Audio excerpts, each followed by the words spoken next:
Si en un mot, vous deviez définir votre collaboration l'un À tous l'autre. les deux? Oui, à tous les deux. Mais alors, Point de vue, voilà. sur la série, qu'est-ce qu'on a fait? Ou Non, sur non, notre- plus Ah, ça dépasse. Je te laisse parler. Non, vas-y, je te laisse parler. Non, alors on s'est connus sur l'auberge espagnole et on vit ensemble. Et du coup, c'est une collaboration qui est très forte parce que c'est un mélange entre de la vie amoureuse, familiale et maintenant dans le travail. C'est-à-dire que on est tous les deux réalisateurs. Et pour moi, c'est super joyeux dans un projet comme ça, dans Salade grecque, de pouvoir partager vraiment ma vie au sens large dans ce projet-là. C'est-à-dire qu'il y a aussi un troisième réalisateur avec qui on ne vit pas. Presque. Je suis avec lui en Grèce, il faut le dire.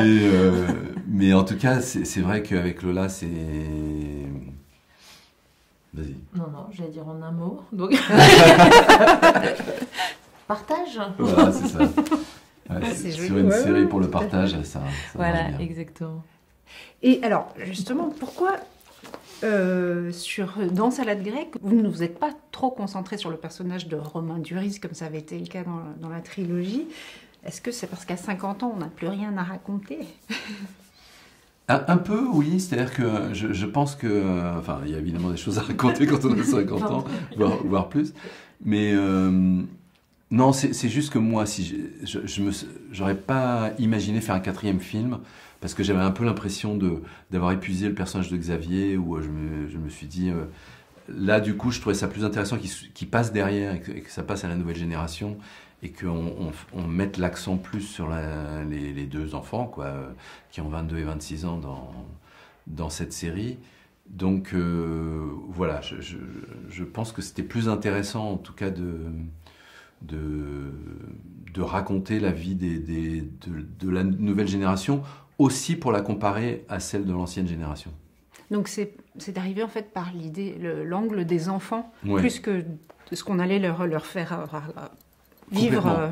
Ouais, parce que c'est vrai que je sais pas si c'est lié à l'âge, mais si j'avais continué à raconter la vie de Xavier à 50 ans, j'ai l'impression qu'il y a quelque chose enfin voilà, qui repasserait derrière quelque chose, alors que là, c'est vraiment deux nouvelles personnes, c'est deux nouveaux acteurs, deux nouveaux héros. Et ce serait resté au niveau des personnages, hein, tandis que là, effectivement, ça passe au niveau d'une époque, non seulement d'une différente génération, d'une époque, de nouvelles problématiques, de l'Europe. Qu'est-ce que c'est l'Europe d'aujourd'hui? Qu'est-ce que c'est l'Europe voilà, comparé à l'auberge Bien sûr. espagnole il y a 20 ans? Effectivement, ça ouvre un panel qui est pas juste sur des personnages. Ouais, c'est ça. Oui, parce que et vous le dites, l'Europe telle qu'on la connaît aujourd'hui, elle a été mise à mal par rapport à l'Europe idéale qui avait été notamment décrite dans l'auberge espagnole. Comment est-ce que vous avez intégré justement ces paramètres dans la série et du coup le choix des péripéties, de tout ce qui allait arriver? En fait, tout est parti de la documentation. En fait, on a vu beaucoup d'acteurs européens, donc de plein de pays d'Europe. On a vu qu'il y avait des choses qui revenaient. Moi, j'ai travaillé avec 5 scénaristes qui avaient entre 26 et 30 ans. Donc, eux m'ont apporté des problématiques que je ne soupçonnais pas. Ils m'ont dit notamment que le problème le plus important pour leur génération, c'était la crise migratoire, plus que les problèmes d'environnement. Ce qui m'a beaucoup étonné au début, mais j'ai vu à quel point c'est une réalité. Et on sait à quel point les mouvements migratoires, ils vont pas s'arrêter, ils vont plutôt augmenter. Et donc, il faut savoir comment gérer ça. Donc, c'est vraiment une problématique de leur génération. Je vois à quel point c'est pas pareil que pour ma génération, quand moi j'avais 20 ans dans les années 70.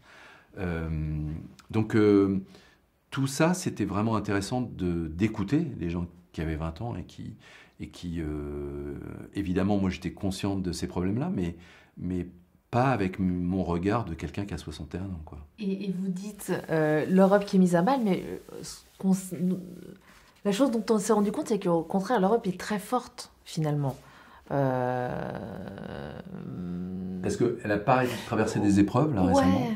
Ouais. Et moi, je pense, notamment la guerre en Ukraine, le montre beaucoup, à quel point ça a renforcé l'Europe. C'est-à-dire qu'on pensait que c'était une image d'une Europe en train de disparaître, mais au contraire, ça fortifie l'Europe. Donc ça, c'est vraiment sensible quand on faisait la série, quoi. Ouais, il y a une idée de l'Europe qui est finalement acquise, même parmi les jeunes. Il y a plus une problématique de se dire est-ce qu'on est européen, est-ce qu'on construit l'Europe? Non, l'Europe est là, point. Et c'est acquis vraiment pour eux. Maintenant, c'est les frontières, voilà, c'est plutôt une notion de frontières, d'Europe forte ou pas, mais d'ouverture, de frontières. Quand on parlait avec les jeunes Anglais, c'est fou de voir à quel point ils ont l'impression d'avoir raté quelque chose et que leur pays, justement, a raté un moment historique.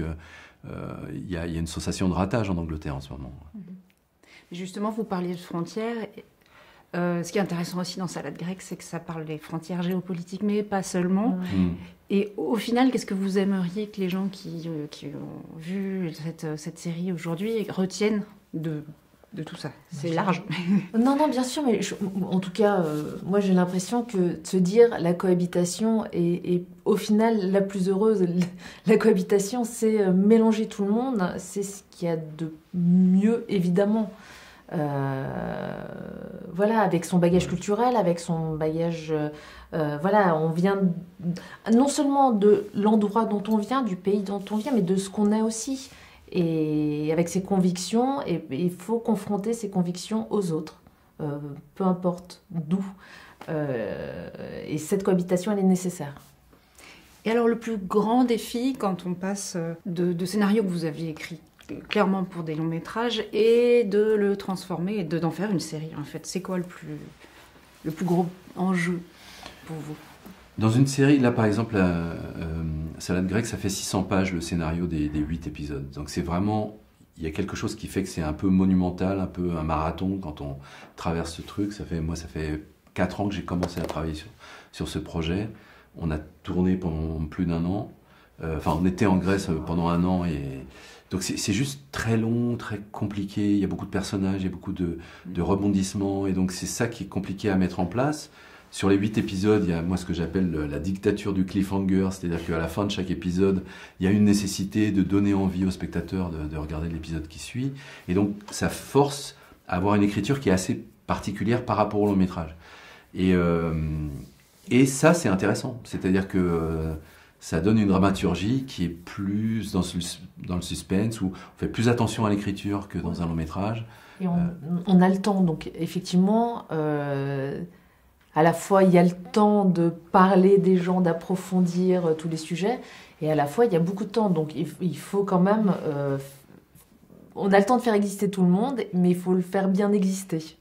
Voilà, pour tenir. Ouais, il faut donner de la densité à la psychologie. Ouais. Il faut, ce qui est vraiment je trouve que la spécificité des séries, c'est que un personnage peut être méchant 3 épisodes et devenir sympa au 4e.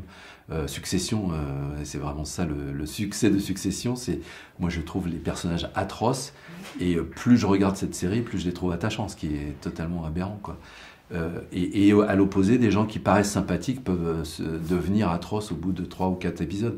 Ça, c'est vraiment spécifique à une série, et où du coup, on rentre dans le fait qu'il n'y a pas des gentils ou des méchants, il y a les gens qui peuvent changer en fonction d'un moment ou en fonction des actes qu'ils accomplissent. On peut les voir différemment, donc c'est ça qui est vraiment intéressant dans une série. Et alors, comment, au final, vous vous êtes dispatché qui faisait réalisait quel épisode? Alors, elle a réalisé 3 épisodes. Comment on a choisi? Oui. Et pourquoi, en fait? C'est évident. Étrangement, ça a été assez évident. Moi, il y avait Romain Duris qui m'avait demandé d'être là dans l'épisode où il jouait. Donc, du coup, c'était le 1 et le 5 et le 8. Et donc, ça s'est choisi comme ça. Et nous, avec Antoine, on s'est dispatché de façon assez évidente. Moi, je savais, voilà, les épisodes qui étaient peut-être plus sentimentaux, c'est vrai que moi ça me plaisait, et ce qui était plus pas comédie, mais oui, avec plus de comédie. Je sais qu'Antoine il aime bien ça, donc effectivement ça s'est fait de façon très très évidente.